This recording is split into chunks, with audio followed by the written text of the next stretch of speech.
guys, it's Kimmi. I know you're here for the video and I'm gonna let you get right to it. But first, I have to tell you about the Notary Business Success Mentor Program if you have not heard. And it includes everything you need to get started in your business to teach you how to properly notarize using our course, Notarize Like a Pro.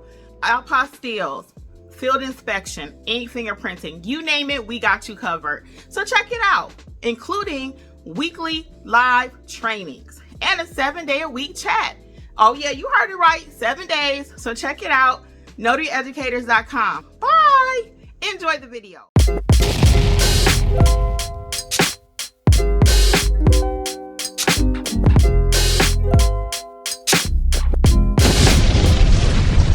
Hey guys, it's Kimmi, #1 notary educator. How's it going? How's it going, people? What's up? What's up? Getting ready to hit these notary streets. But I thought I would go live for a moment. See what's going on in your neck of the woods. While I have my smoothie. What's up? What's up?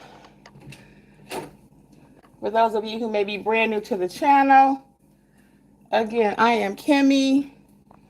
I teach notaries nationwide how to have a profitable business and how to do their notarial duties correctly, because I know that if you don't know how to do your notarial duties, you have no business doing business, and your business won't grow. So I don't really have a topic today. We can kind of piggyback off of yesterday a little bit. Yesterday was kind of intense. I did go live. I'm live, Jeff. I'm live. Oh, no. Yeah. You can say good morning. Good morning, You want this smoothie? Yeah, I'll take it. Why you ain't been drinking your smoothie, Jeff? It's just a little bit. This from yesterday. I left you half of it. I'm going to go live while you getting ready to go. Our appointment is at 11:45, so we got a few minutes. I'd like to leave by 11:15-ish. Yes. Good morning, people. We are here live. And yesterday I was on a little tangent. If you was on there, it was a good live. Go back and watch it. And I talked about notaries working at home. Got a lot of mixed reviews on that one.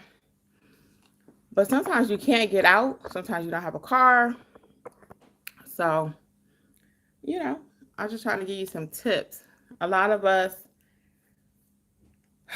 I went on a tangent about finances yesterday too. This is not that channel. I would love for it to be, because I love talking about helping people with their money.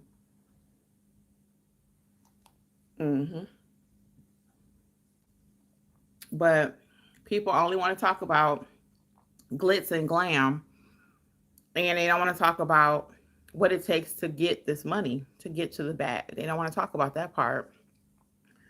Knowing how to properly stamp a document, how to build out your business.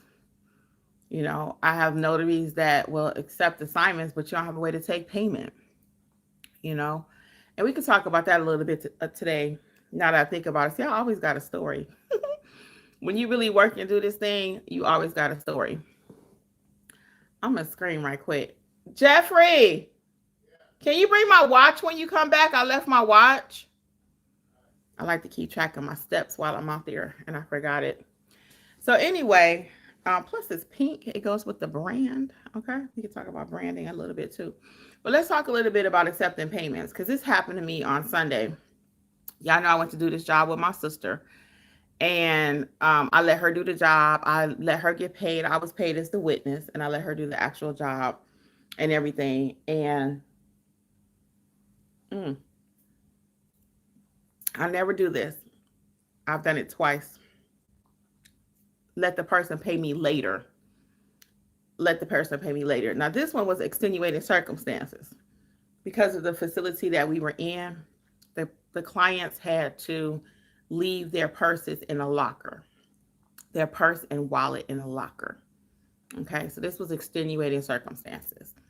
I typically like to be paid COD, cash on delivery. After I snap that paper, I want my money. But again, because of where we were on Sunday, and I won't tell too much just in case they're watching, not to mention for security reasons and safety, privacy, all that good stuff.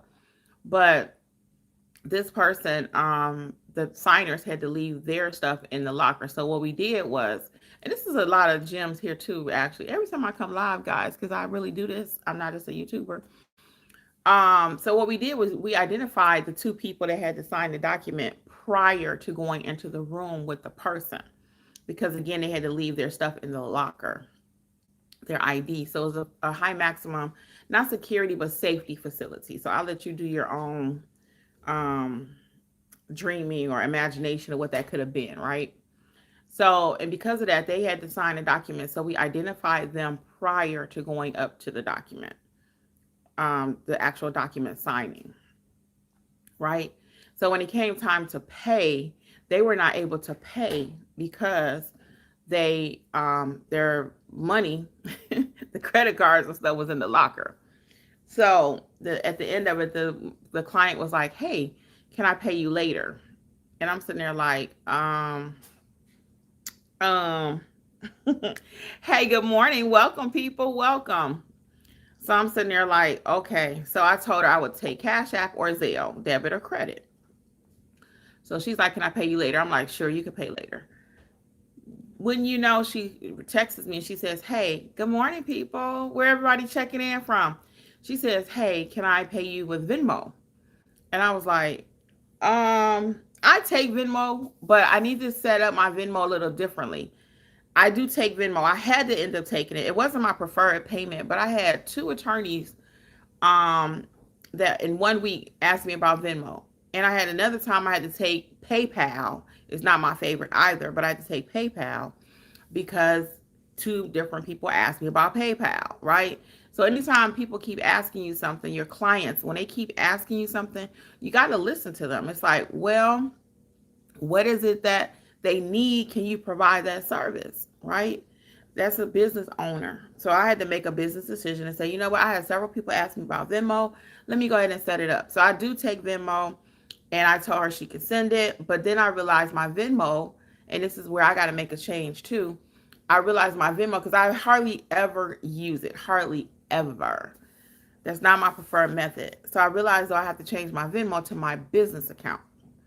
So it went into my personal account. All things considered, I don't care, I got paid, right?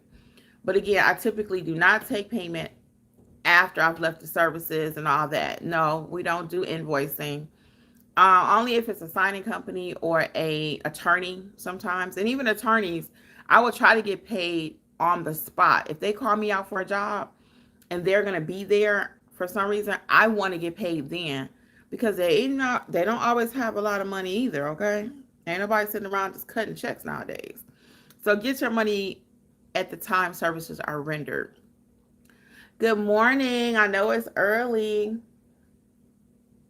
Well, excuse me. I'm trying to drink a smoothie. It's actually 10:30. So most people are probably up at their 9 to 5, or you should be getting up going somewhere unless you're retired. Not really, not really. But I have an earlier appointment today. My first appointment is at 11:45. So I'm drinking my little smoothie. Now I would like to go to breakfast today, I think, after the assignment. It's at 11:45. It's a 5-minute job. It's a 5-minute job. They got two documents. Literally, they got to sign and go. Sign and go. So we're going to handle that. Then I want to go get something to eat. Right now, I don't have anything else on my calendar today.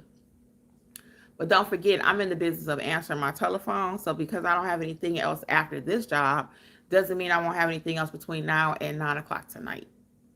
See? Because I'm always, always available.